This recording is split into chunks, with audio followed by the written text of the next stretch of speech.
200 বছর পুরনো এই সূর্যাপুরী আম গাছটির ঠাকুরগাঁ জেলার বালিয়াডাঙ্গি উপজেলার আমজানখড়ি ইউপির সীমান্তবর্তী হরিণমারী মৌজার মুন্ডুমানা গ্রামে অবস্থিত।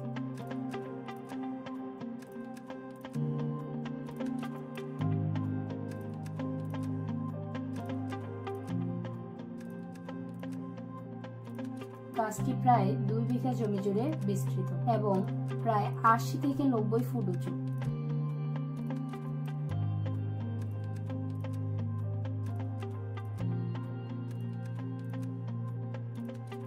গাছটির চারদিকে প্রায় 20টির মতো মোটা ডালপালা অক্টোপাসের মতো ছড়িয়ে গেছে, যাতে শিকড়ের জন্ম হয়েছে, ফলে প্রতিটি ডালই স্বতন্ত্রভাবে বেঁচে থাকতে সক্ষম।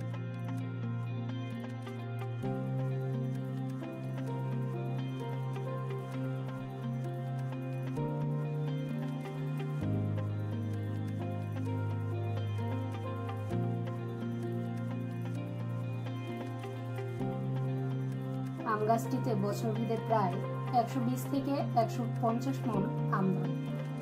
গাছটির বয়স বাড়লেও ফলনে তেমন কোনো তারতম্য দেখা যায় না।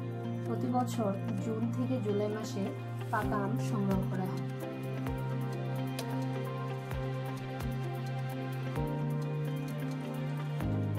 এটি দেখতে দূর দূরান্ত থেকেও মানুষ এসে থাকে।